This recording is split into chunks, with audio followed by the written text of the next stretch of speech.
1 trillion economy का दावा कर रहे हैं और साथ ही साथ जो आपने आंकड़े दिए सिर्फ और सिर्फ विभागों के नाम रहे। उनको तथ्यों की जानकारी होनी चाहिए कि उत्तर प्रदेश ने $1 ट्रिलियन की इकोनॉमी बनाने के लक्ष्य को रखा है और भारत 3 नहीं बल्कि $5 ट्रिलियन की इकोनॉमी बनने के दिशा में अग्रसर हुआ है। कहीं पे भी आपके उत्तर में ये नहीं आया कि 2023-24 से 2024-25 में हमने इन विभागों में कितनी इंप्रूवमेंट लेकर के आए हैं कि हम 2029 तक 1 ट्रिलियन इकोनॉमी पहुंच जाए। आज मिडिल क्लास की पॉकेट 25% से आकर के जीएसडीपी का 5% पे आ चुकी है। उन परिवारों के लिए सरकार अपने ग्रोथ रेट में कैसे काम कर रही है? आपकी पीड़ा को मैं समझ सकता हूं, क्योंकि जो आपके नेता बोलते हैं कि भारत कभी विकसित देश नहीं बन सकता, तो आप तो उनका अनुसरण करेंगे ही करेंगे। उत्तर प्रदेश विधानसभा में समाजवादी पार्टी की विधायक रागिनी सोनकर के आर्थिक मुद्दे पर पूछे गए सवाल के जवाब में मुख्यमंत्री योगी आदित्यनाथ ने तंज कसा है। आइए देखें सीएम योगी ने क्या कुछ कहा। नेता सदन से मैं अनुपूरक पूछना चाहूंगी। अनुपूरक नहीं पूछे, अध्यक्ष जी 1 ट्रिलियन इकोनॉमी का दावा कर रहे हैं और साथ ही साथ जो आपने आंकड़े दिए सिर्फ और सिर्फ विभागों के नाम रहे। नेता सदन, मैं आपसे अनुरोध करना चाहूंगी कि मेरा प्रश्न भी यही था और मैं उसे अनुपूरक के रूप में वापस से आपके सामने लाना चाहूंगी कि जिन जिन विभागों, जिसमें कि मैंने जो खुद जानकारी ली है, एग्रीकल्चरल डिपार्टमेंट, एम्प्लॉयमेंट और सर्विसेज के लिए और इंडस्ट्रीज, इन डिपार्टमेंट्स का सबसे ज्यादा योगदान होना चाहिए हमारे अर्थव्यवस्था को 1 ट्रिलियन इकोनॉमी में ले जाने के लिए। और आज वर्तमान की स्थिति में ये सब अपने अपनी जगह से 4 टाइम्स जब ज्यादा काम करेंगे, ज्यादा ग्रोथ को देंगे, तब जाकर के हम वहां तक पहुंच पाएंगे। लेकिन कहीं पे भी आपके उत्तर में ये नहीं आया कि 2023-24 से 2024-25 में हमने इन विभागों में कितनी इंप्रूवमेंट लेकर के आए हैं कि हम 2029 तक 1 ट्रिलियन इकोनॉमी पहुंच जाए। और साथ ही साथ नेता सदन, मैं आपसे अनुरोध करना चाहूंगी कि 1 ट्रिलियन इकोनॉमी की होड़ में जो हमारा मिडिल क्लास का पॉकेट है, और ये डेटा में आरबीआई का मैंने यहाँ पे रखा है कि आज मिडिल क्लास की पॉकेट 25% से आकर के जीएसडीपी का 5% पे आ चुकी है। उन परिवारों के लिए सरकार अपने ग्रोथ रेट में कैसे काम कर रही है, उस मिडिल क्लास को इसमें कैसे बचाएगी? बस ये 2 प्रश्न हैं, मैं अनुरोध करूंगी कि आप जवाब दें। मुझे लगता है उनको तथ्यों की जानकारी होनी चाहिए कि उत्तर प्रदेश ने $1 ट्रिलियन की इकोनॉमी बनाने के लक्ष्य को रखा है और भारत 3 नहीं बल्कि $5 ट्रिलियन की इकोनॉमी बनने के दिशा में अग्रसर हुआ है। आपकी पीड़ा को मैं समझ सकता हूं, क्योंकि जो आपके नेता बोलते हैं कि भारत कभी विकसित देश नहीं बन सकता, तो आप तो उनका अनुसरण करेंगे ही करेंगे कि उत्तर प्रदेश कभी $1 ट्रिलियन की इकोनॉमी नहीं बन सकता। ये वक्तव्य आपका अपनी पार्टी के अनुसार, समाजवादी पार्टी की मंशा के अनुरूप उपयुक्त ही है। लेकिन भारत आज दुनिया की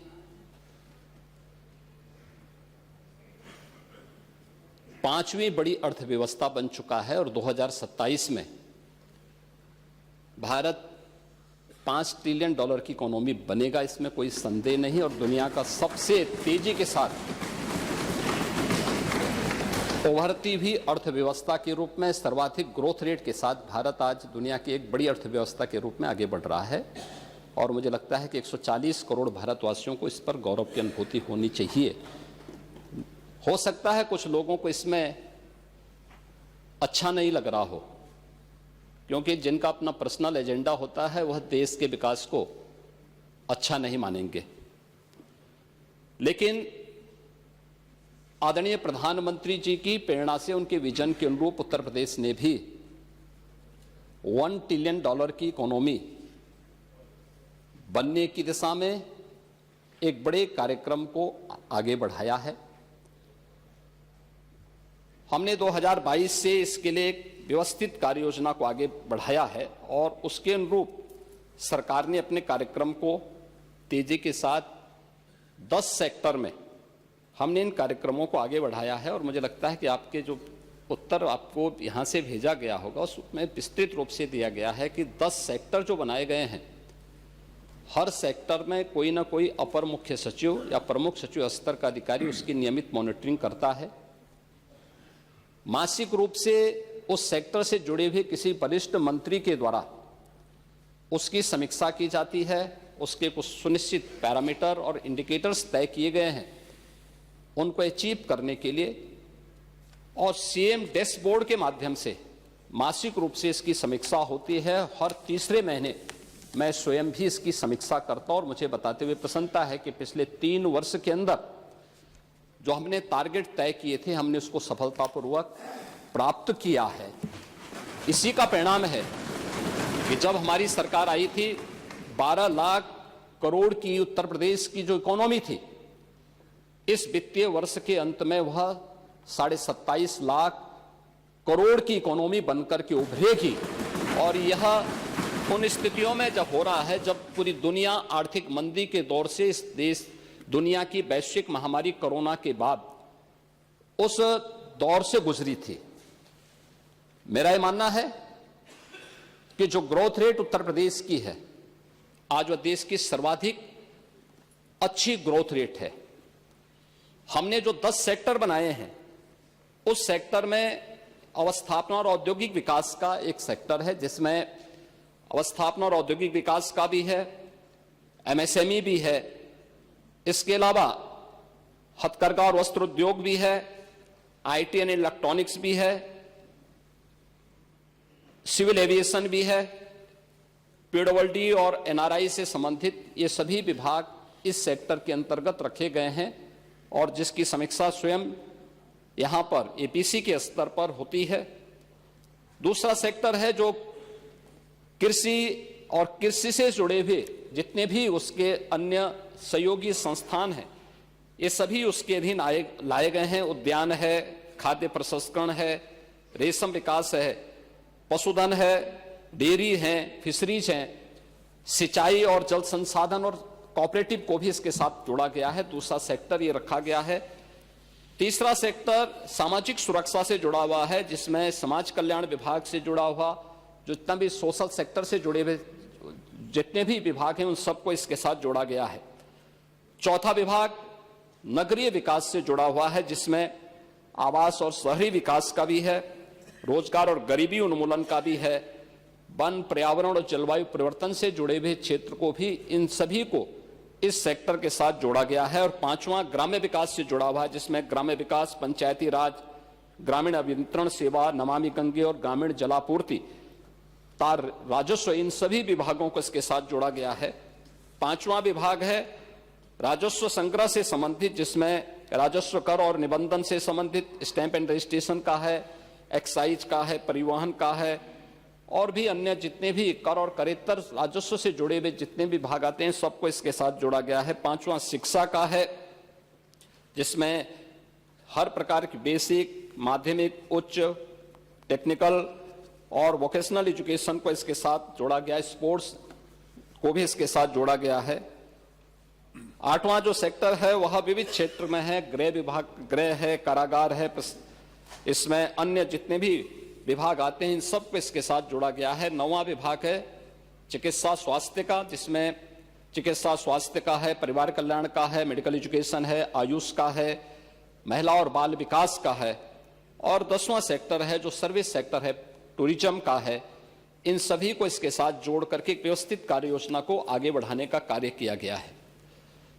हम सबको इस पर गौरव की अनुभूति करनी चाहिए कि प्रधानमंत्री मोदी जी के नेतृत्व में 10 वर्ष में इस देश ने 25 करोड़ लोगों को गरीबी रेखा से उभारने में सफलता प्राप्त की है। और पिछले 8 वर्ष में हमारी सरकार ने 6 करोड़ से अधिक लोगों को गरीबी रेखा से ऊपर उठाने में सफलता प्राप्त की है। ये चीजें दिखाती हैं कि हर एक सेक्टर में बदलाव हुआ है और उन्हीं को ध्यान में रख करके उत्तर प्रदेश की इस पोटेंशियल को आज जिसको देश और दुनिया देख रही है, महाकुंभ के इस आयोजन के साथ हम जोड़ के देख सकते हैं। अकेले महाकुंभ का एक आयोजन उत्तर प्रदेश की इकोनॉमी में 3 लाख करोड़ रुपए से अधिक की ग्रोथ करने वाला है। महिलाओं के स्वावलंबन की दिशा में जो कार्य हुए हैं, अकेले उत्तर प्रदेश पुलिस भर्ती में 20% भर्ती अनिवार्य रूप से महिलाओं की हुई है। हर एक सेक्टर में उन्हें रोजगार के अवसर प्राप्त हुए हैं।